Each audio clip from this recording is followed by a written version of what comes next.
rejoindre cette séance. Alors, je vous poserai des questions au début. Je vais être brève et rapide au départ, parce que vous êtes censé avoir lu et relu ce document auparavant. Quel est l'objectif du premier TP concernant les pigments végétaux?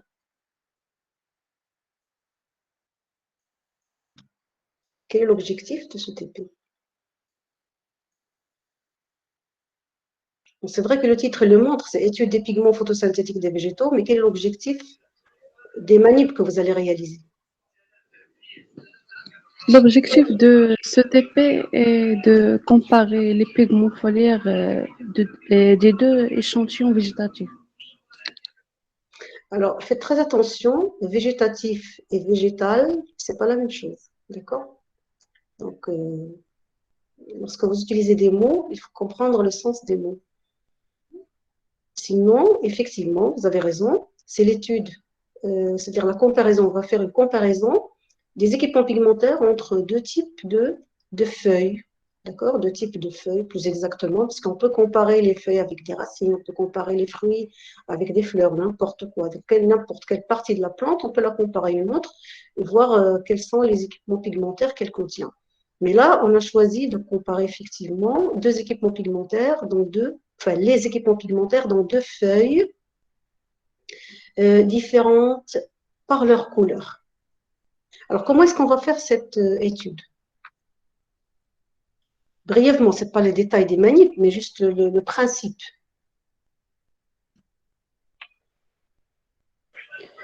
Par des analyses quantitatives et qualitatives. Très bien. Donc, on va faire deux types d'analyses. Bien sûr, pour faire une comparaison, il faut faire une analyse déjà des feuilles pour voir qu'est-ce qu'elles contiennent. Et là, on va utiliser deux types d'analyses. Une analyse quantitative, comme vous l'avez bien dit, une autre qui est qualitative. Quelle est la différence entre une analyse quantitative et qualitative?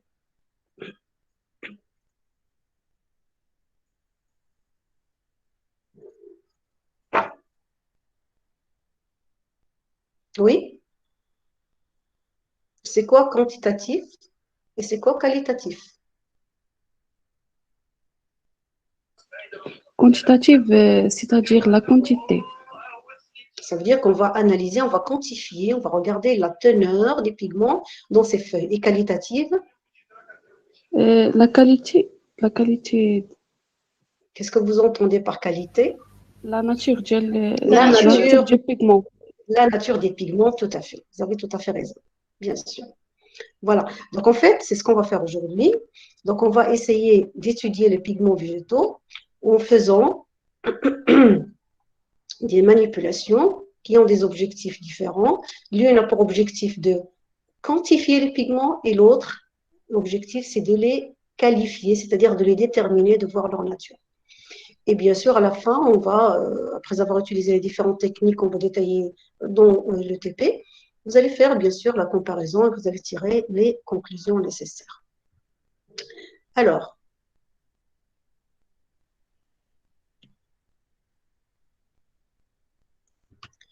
pour ce qui est donc de l'objectif, comme vous l'avez bien signalé, l'objectif du TP, du premier TP, hein, pour les retardataires, je rappelle, il s'agira dans cette séance de parler de deux TP différents.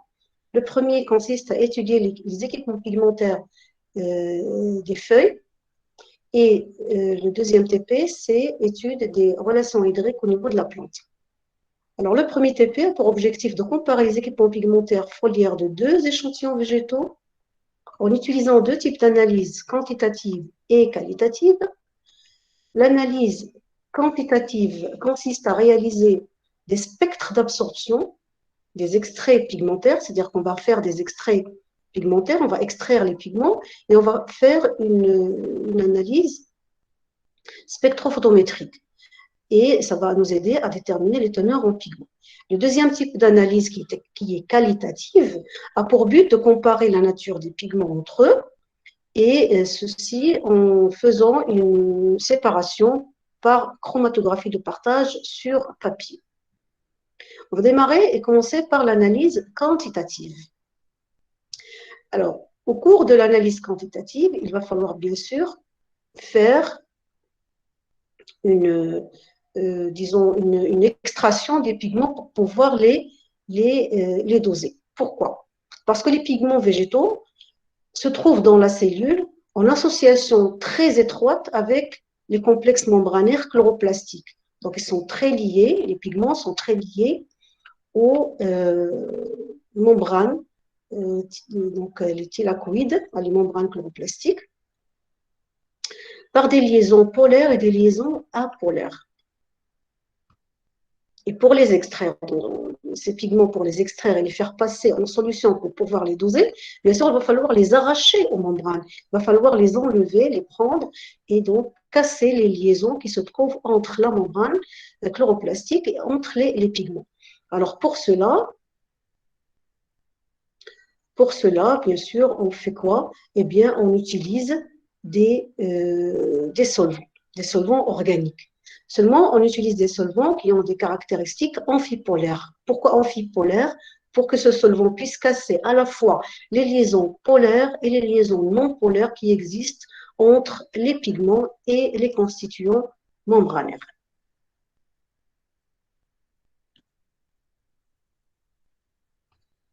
Alors, le matériel utilisé, ce sera des feuilles d'hibiscus. Je pense que tout le monde connaît l'hibiscus. Hein, c'est la plantule ornementale qu'on trouve partout dans les jardins des maisons, dans les haies, dehors. Donc, c'est très, très connu, très abondant dans notre pays. Alors, on va prendre deux types de feuilles. C'est la même feuille d'hibiscus, mais on trouve sur la même plante parfois, ça vous l'avez remarqué, je suppose, dans la nature, sur la même plante, on peut voir qu'il y a des feuilles qui sont bien vertes et d'autres qui sont jaunes. Alors, la question qu'on peut se poser dans ce cas, si on a des feuilles de couleurs différentes, ça veut dire qu'elles peuvent contenir des pigments différents. On sait très bien que ce qui donne la couleur, c'est le pigment. Donc, si j'ai une feuille qui est jaune et une feuille qui est verte, ça veut dire probablement que l'une contient des pigments qui sont différents de l'autre. C'est pour ça qu'on a ces différences de couleurs. Alors, on va essayer de répondre à cette question au cours de ce TP en faisant, comme on l'a dit au départ, une analyse d'abord quantitative et aussi qualitative. Alors, comment est-ce qu'on va procéder pour extraire les pigments qui se trouvent à l'intérieur des cellules, à l'intérieur des chloroplastes et liés aux membranes chloroplastiques?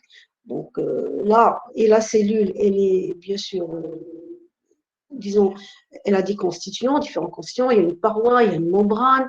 Donc vraiment, les pigments, ils sont à l'intérieur des organites, à l'intérieur des cellules. Et nous, qu'est-ce qu'on veut faire? On veut les faire sortir. Donc on va faire ce qu'on appelle extraction. Extraire, ça veut dire faire sortir. Alors bien sûr, on va préparer en même temps les extraits des deux types de feuilles, c'est-à-dire la feuille verte et la feuille qui est jaune. Alors, dans un premier temps, on a besoin d'un mortier. Alors, le mortier, c'est juste le petit ustensile que vous voyez blanc sur la photo, hein, dans lequel on va poser les feuilles, on va mettre les feuilles, mais ces feuilles, on va les découper d'abord en petits morceaux. Donc, on va découper les petites feuilles d'hibiscus jaune ou verte, on va les découper en petits morceaux, chacune, bien sûr, dans un mortier séparé. Mais on ne prend pas n'importe quelle quantité et on démarre notre expérience. Il faut au préalable avoir pesé les feuilles. On a besoin de peser les feuilles. Alors nous, on a choisi de prendre 0,25 g de feuilles vertes et 0,25 g de feuilles jaunes. Et on les place dans le mortier. Et avant de faire quoi que ce soit, la première étape, c'est qu'on ajoute du sable abrasif, c'est du sable très très fin, et une pincée de carbonate de calcium. Alors, quand je dis une pincée, c'est vraiment une toute petite quantité, une toute petite dose. D'accord? Alors, on ajoute comme j'ai dit, donc le sable. Alors, le sable, il a un rôle tout simplement mécanique. Ça veut dire qu'il permet de bien écraser les tissus, de bien écraser les cellules, de faire éclater toutes les structures cellulaires et donc faire éclater les chloroplastes et nous permettre d'atteindre les pigments. Le carbonate de calcium, quant à lui, donc il a un autre rôle. Donc là, le sable, donc, il a un rôle qui est juste mécanique. Il permet de faire éclater les cellules et les organites. Mais le carbonate de calcium, il a un rôle, on va dire, plutôt chimique. D'accord? Donc, le carbonate de calcium, il est nécessaire. Pourquoi? Alors, je répète et je précise, avant de faire quoi que ce soit. Je découpe les feuilles et je dois rajouter d'abord ces deux composés au départ. Pourquoi le carbonate de calcium? Parce qu'il est là, il nous permet de neutraliser l'acidité vacuolaire. Neutraliser l'acidité vacuolaire. Pourquoi est-ce que je parle de l'acidité vacuolaire? Parce que lorsque je fais le broyage de mon tissu, donc de mes feuilles, je fais éclater les cellules. Dans la cellule, il y a une grosse vacuole. Bon, les cellules végétales contiennent une très grosse vacuole qui est très riche en sucre vacuolaire qui est acide. D'accord? Alors, lorsque je fais éclater toutes les structures cellulaires, je vais mettre les pigments en contact avec un milieu qui est acide lors du broyage. Alors, en quoi ça me dérange cette acidité? Eh bien, tout simplement, si jamais les pigments se trouvent dans un milieu acide, alors que dans le chloroplaste, elles sont à pH neutre, voire alcalin, ils vont se retrouver en présence d'un pH acide qui va les dénaturer. On va avoir une dénaturation.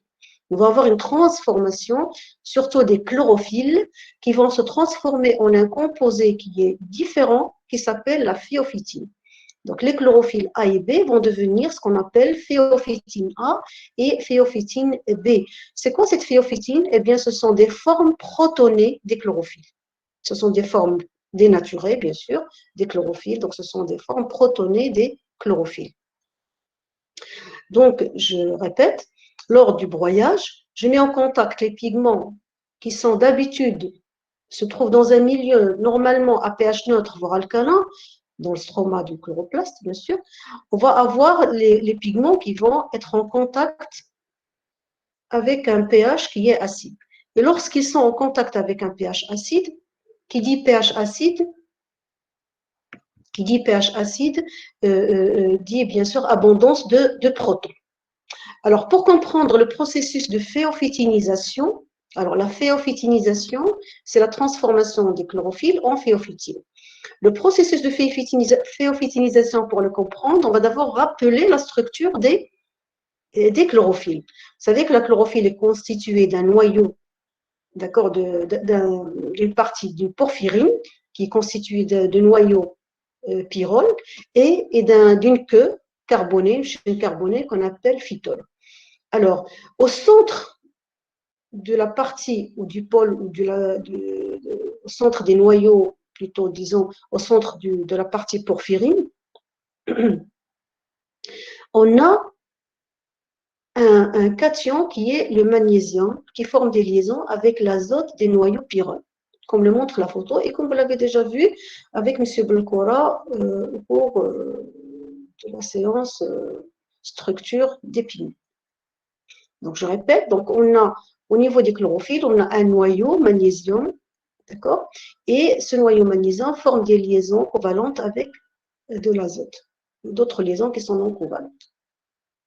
Alors, que se passe-t-il lorsque je suis, ou lorsque le pigment se trouve dans un milieu qui est acide? Comme j'ai dit, acide veut dire qu'il y a présence de protons.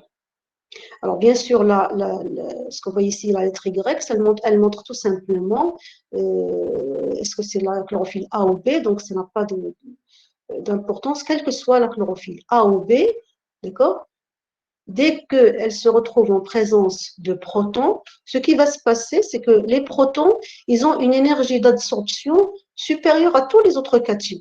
Alors, qu'est-ce qu'ils vont faire? Ils vont déloger le magnésium et prendre sa place. Vous voyez, le magnésium, il est chassé et il est remplacé par les protons qui vont former des liaisons avec l'azote des noyaux pyrrole. Et là, on va se retrouver avec une autre molécule qui n'a rien à voir avec la chlorophylle et qui s'appelle la phéophytine. Bien sûr, A, lorsque c'est le groupement méthyle que vous avez là, à la place du symbole ici, Y, ou bien lorsqu'il s'agit d'un groupement aldéhyde, ben, ce sera la phéophytine B. Alors, pourquoi est-ce que c'est important cette étape de neutralisation de ces protons? C'est tout simplement pour ne pas dénaturer les chlorophylles. Et lorsqu'on va faire le dosage, il faut qu'on soit sûr qu'on est en train de doser et de quantifier les chlorophylles et non pas une autre molécule. Alors, on va continuer notre extraction.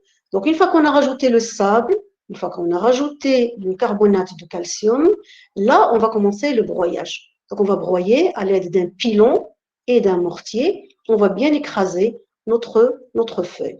Donc, vous le voyez sur la photo, là, on est en train de faire le broyage à sec. Dans un premier temps, on fait le broyage à sec.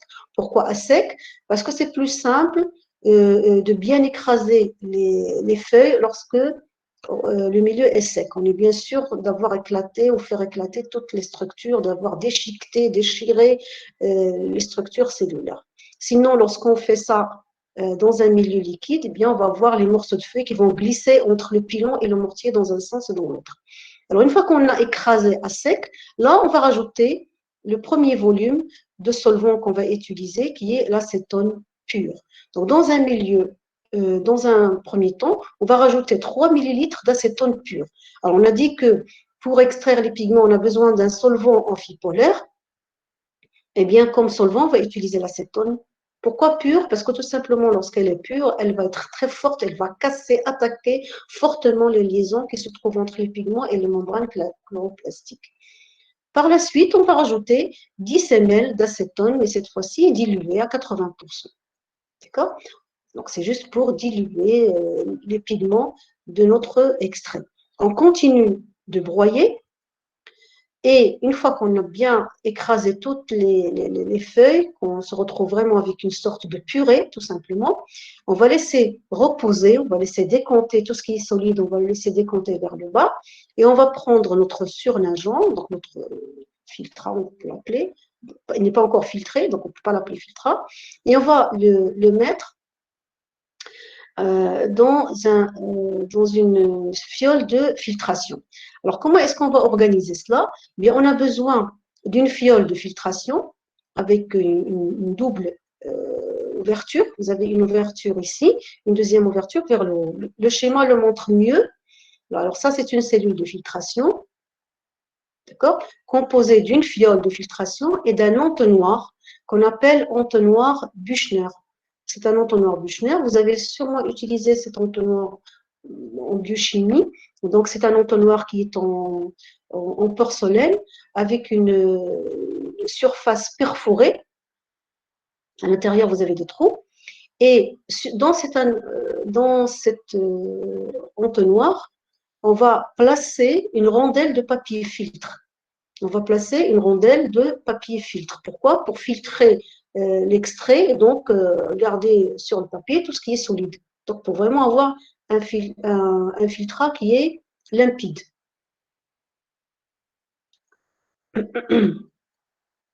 Alors, une fois que j'ai placé mon papier filtre, je dois raccorder ma fiole. Donc, l'entonnoir, elle doit être vraiment bien placé dans la cellule, dans la fiole de filtration. Une fois que j'ai placé mon filtre, mon papier filtre, je raccorde la fiole de filtration à une pompe à vide. Alors, une pompe à vide, pourquoi une pompe à vide? Eh bien, tout simplement pour accélérer la filtration de mon extrait.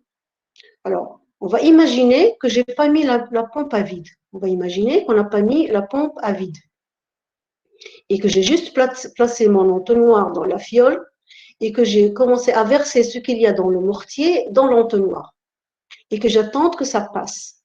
Alors, bien sûr, il va falloir attendre un certain temps pour que toute la solution passe en bas dans la fiole de filtration. Là, je vais être confrontée à un problème. C'est quoi? C'est que l'acétone, il est très volatile. L'acétone, c'est un solvant organique qui est très, très volatile. Et là, il va faire quoi? Ben, l'acétone va partir. Avant que je puisse avoir le filtrat, donc une bonne partie de mon extrait va être évaporée, va être volatilisée, et donc je ne pourrai plus récupérer ça dans la fiole. Alors nous, qu'est-ce qu'on fait? On raccorde la fiole de filtration, on la raccorde à une pompe à vide. Qu'est-ce qu'elle fait cette pompe? Comme le nom l'indique, elle crée le vide à l'intérieur de la fiole de filtration. Elle aspire l'air qui se trouve à l'intérieur de la fiole de filtration. Donc elle aspire, elle fait sortir l'air qui se trouve dans la fiole, et par conséquent, qu'est-ce qu'on va avoir? Eh bien, on va avoir sortie d'air qui se trouve dans la fiole et qui va être compensé brutalement par l'air qui se trouve à l'extérieur de l'entonnoir. Et donc, en rentrant l'air, il va entraîner avec lui le filtrat ou la solution contenant les pigments. Donc, vraiment, cette étape-là, elle est très importante. Bon, filtrer pour enlever tout ce qui est solide, pour avoir un extrait qui est limpide, qui est vraiment transparent. Et la deuxième chose, l'utilisation de la pompe à vide, c'est vraiment pour accélérer la filtration et ne rien perdre de notre extrait végétal. Alors, ensuite, ce qui reste dans le mortier, on va le reprendre encore avec 10 ml d'acétone à 80%. Donc, on va encore rincer ce résidu, on va encore le prendre et on va broyer un petit peu et on va refiltrer une deuxième fois pour être sûr d'avoir récupéré ou du moins le maximum de pigments possible. Et donc, on filtre comme d'habitude sous vide. Une fois qu'on a récupéré le filtrat, on va passer et on va le mettre dans des fioles jaugées.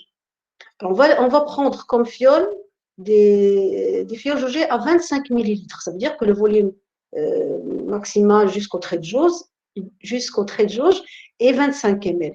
Et donc, qu'est-ce qu'on fait? On va verser l'extrait pigmentaire vert ou bien l'extrait jaune dans les fioles, bien sûr dans 2 fioles séparées, et on va compléter avec de l'acétone à 80% jusqu'au trait de jauge, Et on ferme bien notre fiole et on l'enveloppe, on l'entoure avec du papier aluminium pour assurer l'obscurité.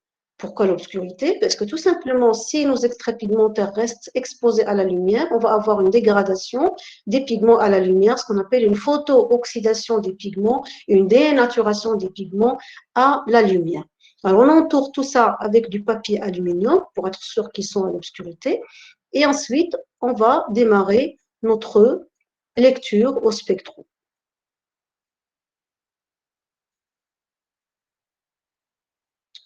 Bien sûr, il ne faut pas oublier, avant de faire la lecture, de bien homogénéiser nos fioles.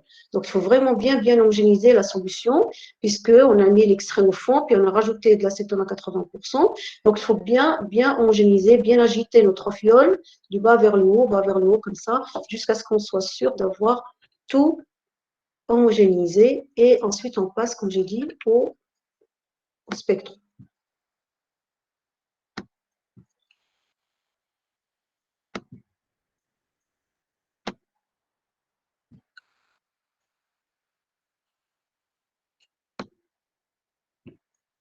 Bien, je continue. Alors, une fois qu'on est au spectro, qu'est-ce qu'on va faire? Eh bien, on va faire ce qu'on appelle le spectre d'absorption. Le spectre d'absorption. Le spectre d'absorption, on sait que chaque molécule, quelle qu'elle soit cette molécule, elle absorbe une quantité de lumière différente selon la nature de la lumière, c'est-à-dire selon la couleur de la lumière. Alors, on va établir un spectre d'absorption pour nos pigments végétaux et on va voir à quelle longueur d'onde nous avons le maximum d'absorption de nos pigments. Alors, le spectre d'absorption, c'est quoi? C'est tout simplement une représentation graphique de la DO, donc de l'absorbance, en fonction de la longueur d'onde, c'est-à-dire en fonction de la couleur de la lumière. Pour cela, on a besoin, bien sûr, d'un spectro et on a besoin de cuves en verre. Alors, pourquoi des cuves en verre? Parce que vous le savez déjà, tous les solvants organiques attaquent le plastique. Et là, on a utilisé l'acétone qui également attaque le plastique. Donc, on ne peut pas utiliser des cuves en plastique ordinaire, mais on est obligé d'utiliser des cuves en quartz ou bien des cuves en verre. Alors, on va remplir les cuves en verre. On a besoin de 2 cuves déjà pour mettre l'extrait 1 et l'extrait 2. Et lorsqu'on remplit, là, parmi les consignes qu'on vous donne en TP, il ne faut jamais remplir les cuves jusqu'au bout. On ne les remplit pas jusqu'au ras-bord de la cuve, mais on les remplit seulement aux 2/3. Pourquoi? Lorsque je fais bouger les cuves à l'intérieur de l'appareil, si c'est plein avec des produits qui peuvent être des produits corrosifs, qui peuvent attaquer l'appareil, donc si c'est plein jusqu'au bout, en bougeant le chariot qui porte les cubes, on va faire éclabousser l'appareil avec les solvants et donc on va attaquer bien sûr et abîmer notre spectrophotomètre. Donc on remplit jusqu'aux 2/3, donc il ne faut pas non plus les remplir juste un tout petit peu parce qu'il faut être sûr que la solution est bien traversée par le faisceau lumineux. Donc on remplit les cuves aux 2/3, cuve 1 avec l'extrait vert, cuve 2 avec l'extrait jaune. Ensuite, on va prendre une troisième cuve. Alors, cette troisième cuve, on va la remplir avec quoi? Eh bien, on va la remplir également aux 2/3 avec la solution qui a servi pour diluer nos pigments. Ça veut dire que nous, on va faire le dosage des pigments, on va mesurer la DO des pigments, mais il ne faut pas non plus que je mesure autre chose avec les pigments. Donc, moi, qu'est-ce que j'ai dans mon extrait? J'ai les pigments, mais j'ai également l'acétone dans laquelle j'ai dilué et j'ai extrait les pigments végétaux. Alors, lorsque je vais faire la lecture de l'absorbance, je dois être sûr que tout ce que je lis, c'est uniquement l'absorbance due au pigment. Alors, qu'est-ce que je dois faire? Je dois préparer ce qu'on appelle un blanc optique avec de l'acétone à 80%. Alors, pourquoi 80%? Parce que c'est l'acétone à 80% qui est majoritaire dans mon extrait végétal. On a utilisé 25 ml. Sur les 25 ml, il y a 22 millilitres qui sont formés d'acétone à 80%. Et les 3 ml d'acétone pur, ils ont été également dilués dans ce volume 22 ml d'acétone à 80%. Donc, on va prendre l'acétone à 80%, on va la mettre dans une troisième cuve et ça va nous servir de blanc optique. Blanc optique, comme j'ai dit, pourquoi? Eh bien, tout simplement pour extraire l'absorbance qui est due à l'acétone. Alors, le principe de spectrophotométrie, vous le connaissez déjà, vous l'avez déjà vu plusieurs fois, notamment en biochimie, donc je ne vais pas revenir là-dessus.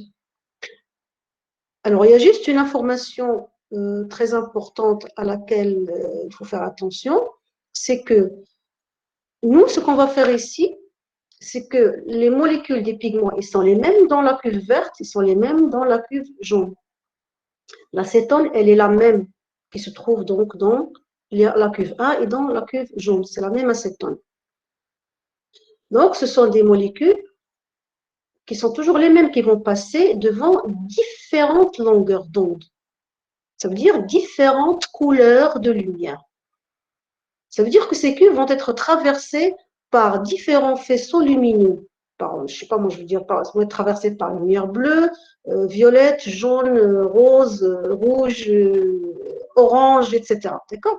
Donc ces cuves contiennent des molécules et ces molécules donc, vont être exposées à différentes couleurs de lumière.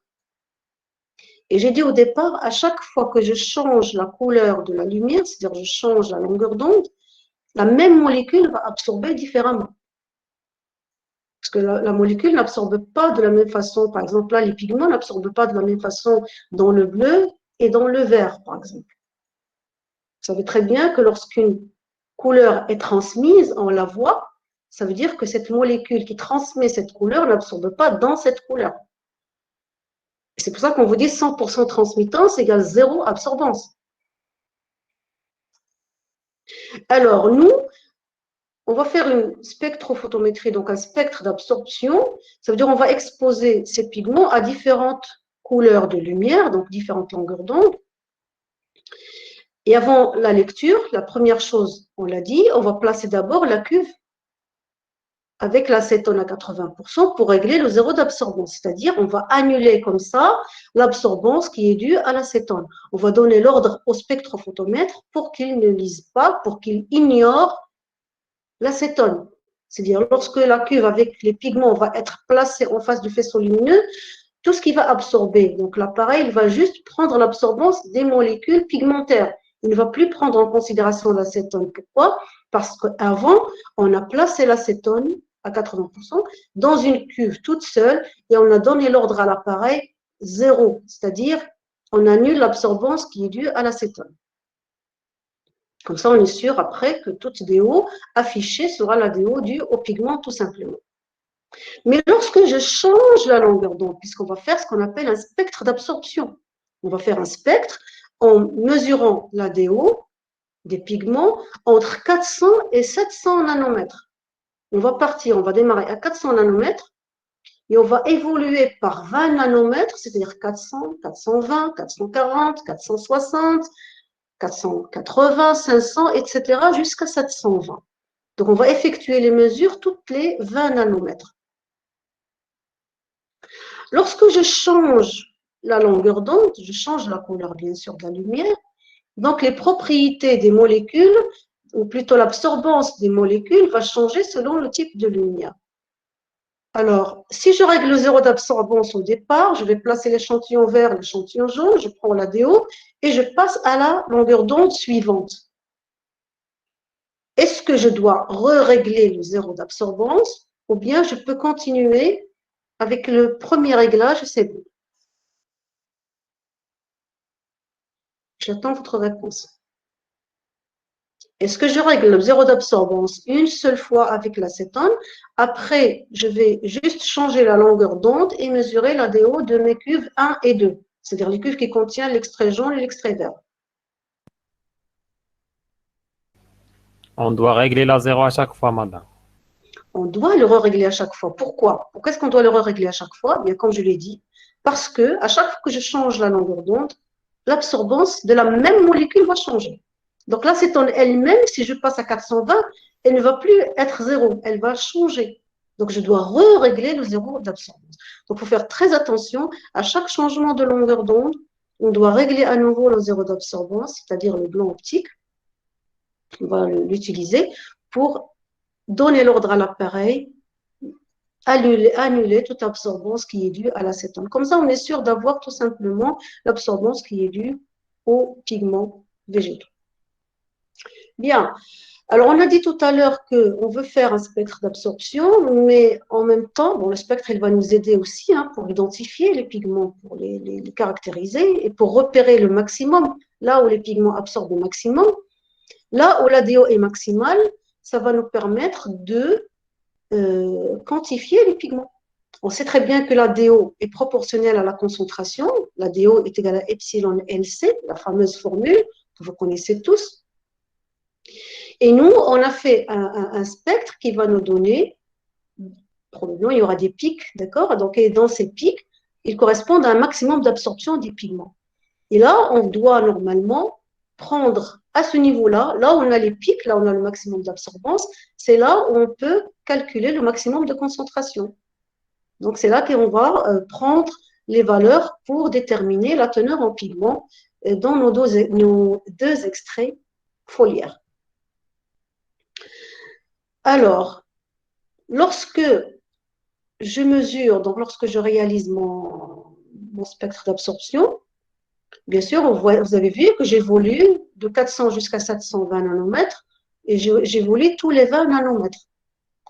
Mais pour calculer les teneurs en pigments, je dois savoir quels sont les pics d'absorption, d'accord, de mes pigments. Alors, il se trouve que les pics d'absorption se trouvent à 3 longueurs d'onde.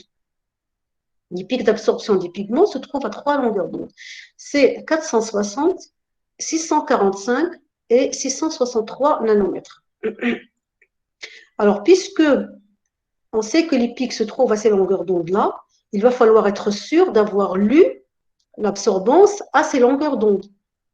Seulement, vous voyez les deux valeurs 645, je ne sais pas si vous voyez mon curseur, la DO à 645 et 663 ne sont pas compris dans l'évolution de mon spectre d'absorption, c'est-à-dire les chiffres que j'ai choisis, c'est-à-dire évoluer par 20 nanomètres, je n'aurais pas fait ces deux lectures à 645 et 663. Or, ces DO-là, les trois même, sont nécessaires pour que je puisse calculer les teneurs en pigments. Alors, qu'est-ce qu'il faut faire? Eh bien, tout simplement, ces longueurs d'onde qui correspondent au pic d'absorption des pigments doivent être inclus dans mon tableau lorsque je réalise le spectre d'absorption. Comme le montre ici, là, la diapo. Donc, vous voyez sur ma diapositive que le tableau expérimental, le tableau des résultats que vous êtes censé obtenir normalement si vous aviez travaillé vous-même en salle de TP, vous étiez censé avoir ce tableau à la fin. Alors, sur ce tableau, il y a différents paramètres. Il y a d'abord les différentes longueurs d'onde. Et il y a l'extrait 1 et l'extrait 2, c'est-à-dire l'extrait vert et l'extrait jaune. Alors, on a dit qu'on fait des lectures de DO à différentes longueurs d'onde entre 400 et 720, mais on vous demande également d'inclure les longueurs d'onde qui correspondent au maximum d'absorption des pigments et qui sont 460. Il est déjà, cette longueur d'onde, elle est comprise dans le tableau au départ. C'est surtout rajouter 645 et 663 lorsque vous faites la lecture. Tout simplement, ça permet de gagner du temps. Au lieu de faire le spectre et ensuite de revenir et de repasser du cuivre à 645 et à 663 nanomètres. Donc, on fait ça en une seule fois en salle de TP. Et enfin, on a un tableau général avec toutes les données nécessaires pour quantifier nos pigments. Alors, qu'est-ce qu'on va faire avec ces données? Qu'est-ce qu'on va faire avec ces mesures de DO? Alors, on a dit qu'il va falloir comparer. Donc, on va comparer les spectres. Ça veut dire qu'il va falloir établir des spectres. Donc, il va falloir tracer des spectres, tracer des graphiques. Alors, on doit tracer les graphiques à partir de ces données. Alors, on trace des spectres d'absorption de deux extraits pigmentaires. Il est préférable de le faire sur le même graphique, tracer les deux spectres sur le même graphique. Deuxième chose à faire, c'est qu'on doit quantifier nos pigments. Donc, on doit calculer les teneurs en pigments. Alors, dans un premier temps, les valeurs de DO que vous avez prises à 460, 663 et 645 nanomètres vont vous servir pour calculer d'abord des concentrations en chlorophylle A, B et caroténoïdes. Alors, n'oubliez pas que dans votre extrait, l'extrait vert ou bien dans l'extrait jaune, en fait, on a une seule DO, d'accord? Mais cette DO correspond à la somme des DO de la chlorophylle A, B et caroténoïdes. Seulement vous avez juste une seule valeur. Alors, il y a des chercheurs qui ont donc pris la loi de Beer-Lambert, ils l'ont modifiée, ils l'ont adaptée, bien sûr, ils ont fait ce qu'on appelle une modélisation. Peut-être qu'on aura l'occasion de voir ça avec vous en détail en salle de TP. Ils ont pris donc la loi de Beer-Lambert, ils ont adapté à notre expérience, à notre situation. Ils ont pu utiliser les valeurs de DO pour calculer les concentrations relatives à chaque type de pigment. Donc, je répète, vous avez, vous, des valeurs de DO, mais à chaque fois, la valeur de DO que vous avez, elle correspond en fait à la DO de plusieurs pigments en même temps. Plusieurs molécules dans mon extrait. J'ai une seule valeur de DO. Alors, Arnaud et Maquinet, ce sont des chercheurs donc, qui ont fait un effort énorme, considérable, qui nous permet de quantifier, à partir des valeurs de DO que vous avez obtenues, de quantifier chaque type de pigment. Chlorophylle A, chlorophylle B et caroténoïdes, en utilisant tout simplement les valeurs de DO que vous avez obtenues lorsque vous étiez en train de faire votre spectre. C'est-à-dire les DO, vous voyez là, c'est la DO à 663, à 645 et à 460 nanomètres. Alors, une fois, vous devez exploiter ces résultats qui se trouvent dans le tableau, comme j'ai dit. L'exploitation consiste à faire quoi? C'est tracer les spectres et calculer d'abord les concentrations. Alors, dès que vous placez les DO dans la formule que vous avez là, vous allez avoir une concentration exprimée en microgrammes par millilitre, c'est-à-dire microgrammes de pigment, chlorophylle A ou chlorophylle B ou caroténoïdes, par millilitre d'extrait, par litre d'extrait de feuille. Alors, vous devez exprimer ces concentrations, transformer ces concentrations en teneur. C'est quoi teneur? Ça veut dire quantité de pigment par quantité de feuilles, par quantité de matière fraîche. D'accord? Donc, on va reprendre donc les valeurs que vous avez eues en microgrammes par millilitre et on va les exprimer en milligrammes par gramme de matière fraîche de feuilles. Alors, pour cela, vous devez utiliser des données de départ. Il y a des données très importantes qu'on vous a fournies au départ. Je rappelle qu'on a extrait exactement 0,25 g de feuilles, d'accord? Donc 0,25 g de matière fraîche, dans un volume final de 25 ml d'acétone. Vous vous rappelez, on a récupéré l'extrait pigmentaire et on l'a mis dans des fioles qui faisaient 25 ml volume total. Ces données sont extrêmement importantes pour faire la transformation de vos données de microgrammes par millilitre en milligrammes de pigment par gramme de matière fraîche. Donc, c'est à vous de faire l'effort et de préparer tout cela. Nous, on vous donne les résultats, tout simplement, donc les valeurs expérimentales, et c'est à vous de les exploiter et bien sûr de comparer et de tirer les conclusions et de faire les interprétations. Donc, comme on a posé un objectif au départ, donc on doit avoir quand même une conclusion à la fin de chaque expérience. À côté de l'analyse quantitative, on fait une analyse qualitative. Et j'avais dit que l'analyse qualitative va se faire avec ou à l'aide de la chromatographie de partage sur papier. C'est une chromatographie de partage liquide-liquide. Je ne vais pas trop détailler la chromato puisque vous avez eu un module technique d'analyse chimique avec M. Hafedi. Vous avez regardé en long et en large les chromatographies. Je vous signale juste que là, on va utiliser la chromatographie de partage sur papier qui est le partage liquide. Alors, à quoi va nous servir cette chromatographie? Eh bien, de séparer et d'identifier les différents pigments qui se trouvent dans le mélange que vous avez extrait. Alors, le principe de cette méthode, c'est qu'elle est basée sur la différence d'affinité. On va séparer les molécules qui se trouvent dans mon extrait en se basant sur leur différence d'affinité par rapport à deux phases. Une phase stationnaire qui est constituée par l'eau qui est absorbée sur le papier, donc absorbée par la cellulose du papier de chromatographie qu'on utilise, même liée chimiquement à la cellulose. Et la deuxième phase, c'est une phase mobile qui est constituée par un solvant ou bien plusieurs solvants organiques. Alors, le principe de la technique consiste à faire quoi? Eh bien, de prendre un extrait du pigment et de le placer sur le papier Whatman, qui est donc le papier chromato.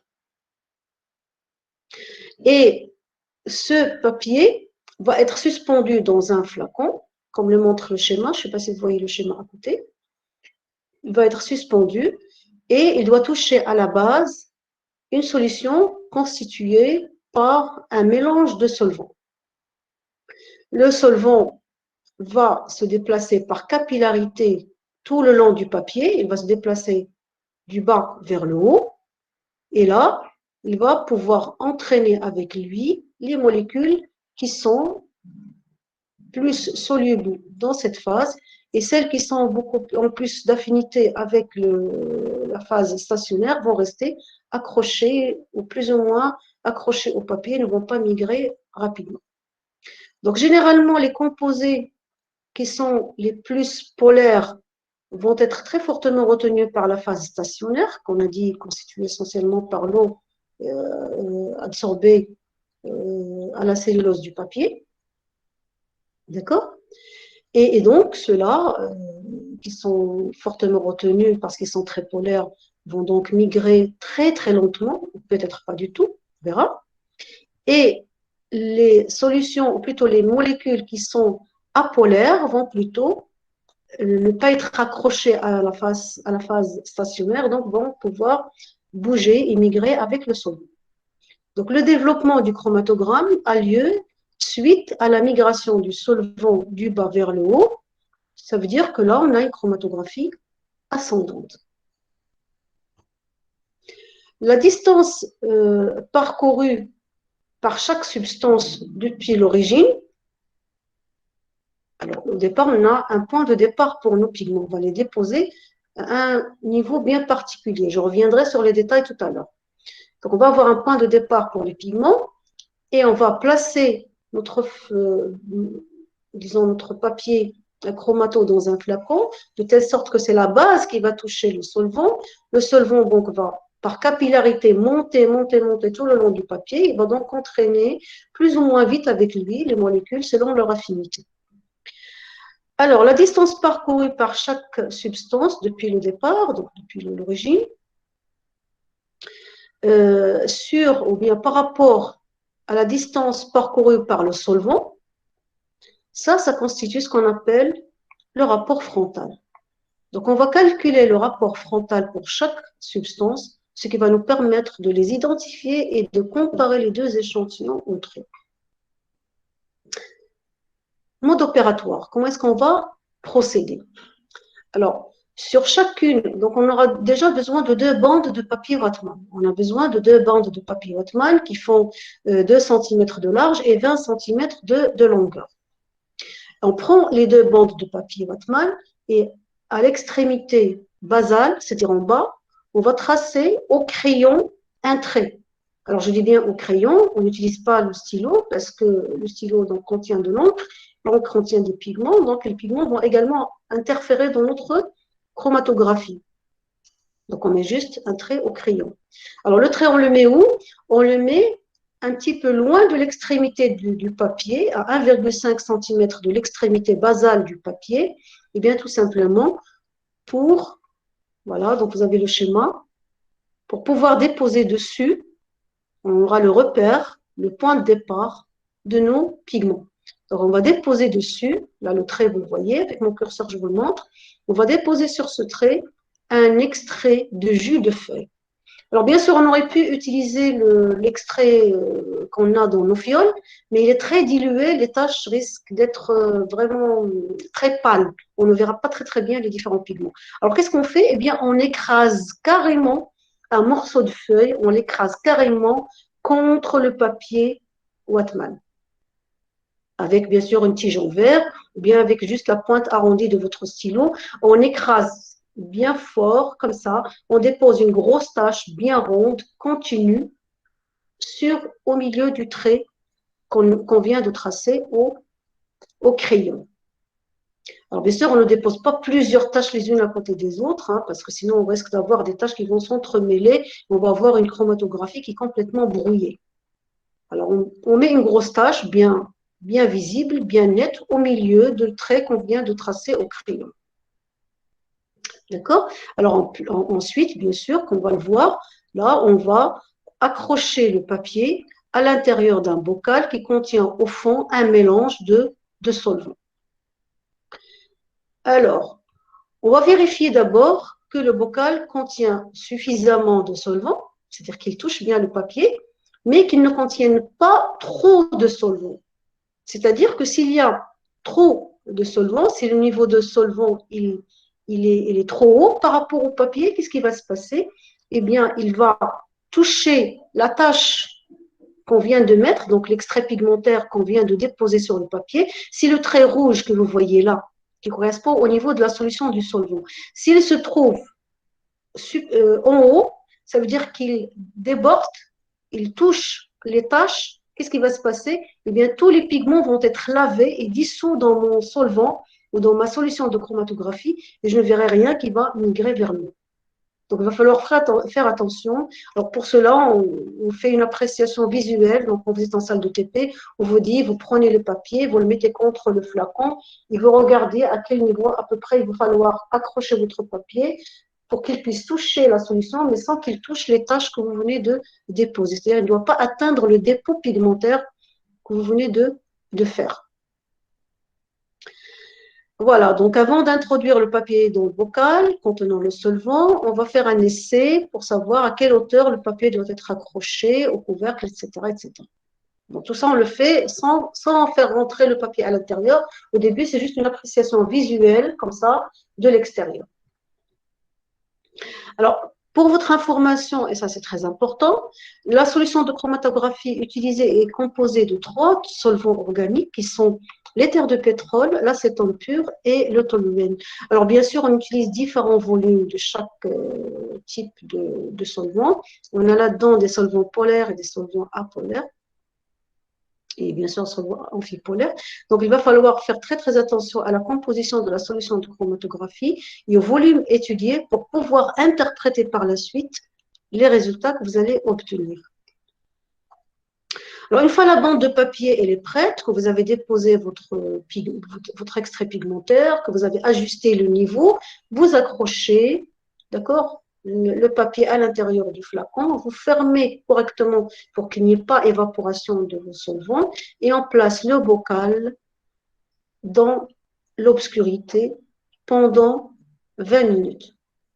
Alors, je dis 20 minutes, ça peut être plus, mais au bout de 20 minutes, quand même, on doit aller regarder est-ce que le solvant a suffisamment migré, mais pas trop. C'est-à-dire que là, vous avez sur l'image à côté, vous voyez le trait que vous avez en haut. Là, le trait que vous voyez là, ça vous montre le niveau atteint par la solution de chromatographie qui est montée par capillarité. C'est une chromatographie ascendante. Donc, on voit que le niveau du solvant, il est, vous voyez, ça monte, ça monte, ça monte sur le papier. Et bien sûr, au bout de 20 minutes, on vous dit, allez regarder. Pourquoi? Parce que si vous attendez trop longtemps, vous risquez d'avoir tout le papier qui est mouillé par la solution de chromatographie et vous ne verrez plus ce front de migration, vous ne pourrez plus calculer le rapport frontal. D'accord? Alors, veillez à ce que le fond de solvant, voire même certains pigments qui sont très solubles, hein, ceux qui sont très solubles dans la solution de chromato, vont migrer aussi loin que, ou bien relativement loin avec le solvant. Donc, si jamais vous laissez le papier être mouillé complètement, vous laissez se mouiller complètement, donc être parcouru complètement par la solution de chromatographie, les pigments vont se retrouver tous, ceux qui sont très solubles, vont se retrouver à l'extrémité du papier, vous ne pourrez plus les séparer, parce que ça n'a plus de sens. Donc au bout de 20 minutes, on va entrouvrir le placard où on a mis les bocaux, d'accord? Et on regarde si ça a suffisamment migré. Si ce n'est pas assez, on laisse encore et on regarde toutes les 5 minutes, par exemple. Alors, lorsque le solvant il a parcouru les 3/4 du papier, d'accord? Par exemple ici, là, à peu près les 3/4 du papier. Donc là, qu'est-ce qu'on fait? On va sortir le flacon de l'obscurité, mais on ne va pas l'ouvrir. Avant de l'ouvrir, qu'est-ce qu'on fait? On repère le front de migration, le front du solvant qui est montré ici par la flèche bleue. Pourquoi je dis ça avant d'ouvrir le flacon? Parce que dès que j'ouvre le flacon, les solvants sont extrêmement volatiles, ils vont se dessécher et je ne verrai plus rien. Donc, il va falloir repérer cela sans ouvrir le flacon. Une fois que vous l'avez bien repéré, vous sortez le papier et vous le tracez immédiatement au crayon. Ce trait est très important parce qu'il va nous permettre de tracer, bien sûr, de calculer le rapport frontal, ce qu'on appelle le RF, qui est la distance parcourue par les taches sur la distance parcourue par le solvant. En même temps, on repère les taches. Immédiatement, on repère les taches. Elles sont très visibles, elles sont distinctes par leur forme et par leur couleur, et on les entoure également avec le crayon telles qu'elles sont. C'est-à-dire qu'on ne fait aucune... comment dire, on ne fait pas de cercle comme ça au hasard, non, on suit les limites, les contours de chaque tâche, on regarde les contours de chaque tâche et on la trace telle qu'on la voit. Donc, je répète, on les distingue par leur forme et par leur couleur. Pourquoi on le fait tout de suite au crayon? Parce que les taches, c'est des pigments. S'ils restent exposés à la lumière, peuvent devenir très très pâles et vous risquez de ne plus les voir parce qu'il y a une oxydation, une décoloration à la lumière. Alors bien sûr, une fois que vous avez repéré les tâches, qu'est-ce qu'on en fait? On calcule les RF. Et comment calculer les RF? On l'a déjà dit, on va calculer la distance parcourue par chaque tâche sur la distance parcourue par le solvant, qui est un mélange de solvants. Alors on fait ça pour les deux échantillons, jaune et vert. Alors, pour calculer la distance parcourue par les tâches, alors, par exemple, pour l'échantillon vert, on a obtenu 4 tâches, et pour l'échantillon jaune, on a obtenu 2 tâches. Alors, pour l'échantillon vert ou bien l'échantillon jaune, chacune des tâches va nous servir, déjà par sa couleur, va nous aider à déterminer quel type de pigment. Mais des fois, on a la même couleur, mais avec des nuances, donc on ne sait pas exactement laquelle c'est tel pigment et laquelle c'est l'autre pigment. Alors, dans ce cas, on va revenir aux propriétés physico-chimiques de chaque substance et aux propriétés également physico-chimiques de la solution de chromatographie. Pour calculer le RF, on a dit, on va partir du centre de chaque tâche. Alors, lorsque vous avez entouré la tâche, repérez le centre de chaque tâche et non pas les extrémités des tâches, mais partez du milieu de chaque tâche pour calculer la distance parcourue par la tâche. C'est quoi la distance parcourue? C'est entre le centre et le point de départ. Ça, c'est la distance parcourue par la tâche. Et la distance parcourue par le solvant, eh bien, c'est entre les deux traits que vous avez tracés au crayon. Les résultats vous sont fournis sous forme d'un tableau avec les différentes tâches A, B, C, D, les différentes valeurs de RF pour l'échantillon vert et jaune, et c'est à vous de déterminer quel type de tâche il s'agit, en vous aidant bien sûr des chiffres que vous avez là, des RF, et comme j'ai dit, des propriétés physico-chimiques des tâches et des solvants. C'est à vous de faire donc une interprétation de ces résultats et de tirer une conclusion. Donc, exploiter, ça veut dire quoi? Ça veut dire déterminer le type et la nature de chaque pigment, de justifier aussi pourquoi vous avez dit tel pigment, c'est telle tâche. A, ça correspond à tel pigment, vous dites pourquoi. Si vous dites B, c'est tel pigment, vous dites pourquoi, etc. Et ensuite, vous comparez les deux échantillons entre eux. Alors, bien sûr, là, ce sont des chromatogrammes qui sont schématiques, que vous voyez là, mais complètement à droite, vous avez un exemple de chromato réel. On a pris une photo, donc une chromato en salle de TP, avec les différentes tâches que vous voyez ici, A, B, C et D. Ça, c'est un échantillon vert, je pense. Voilà, c'est ça, c'est un échantillon vert.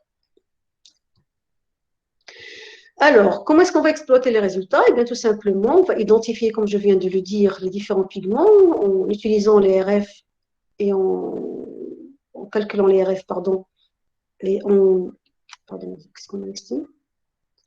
C'est juste la distance parcourue par rapport à la ligne de départ. Voilà. Et c'est à vous, donc, comme j'ai dit, de calculer les RF et d'identifier les pigments en justifiant. Alors, l'identification des pigments se fera en se basant sur la connaissance de la structure chimique des chlorophylles A et B, des carotènes et des xanthophiles, en se basant sur la couleur et plus ou moins sur la différence d'affinité pour les deux phases stationnaires et immobiles qu'on a utilisées dans cette chromatographie. Ensuite, vous comparez les résultats obtenus avec ceux de l'analyse quantitative, hein, parce que c'est lié, c'est le même échantillon pour lequel vous avez fait deux types d'analyse, eh bien vous comparez, vous tirez la conclusion générale. Alors, tous les résultats doivent être reportés, toutes les analyses, toutes les conclusions, les interprétations doivent être reportées sur un compte rendu que vous devez ramener avec vous le jour de la séance en présentiel qui est programmée à partir du 3 mai. Donc, vous revenez, ou plutôt vous venez en TP, bien sûr à votre créneau qui vous sera indiqué, et vous venez avec votre compte rendu. Vous avez toutes les données, toutes les ressources, dont le diaporama sous forme PDF que vous avez sur la plateforme. Utilisez toutes ces données, que je viens de vous montrer d'ailleurs, hein, c'est les mêmes, et vous exploitez vos résultats et vous venez avec le compte rendu le jour du TP. Voilà donc pour ce premier TP qui était l'étude des pigments végétaux, pigments photosynthétiques des végétaux.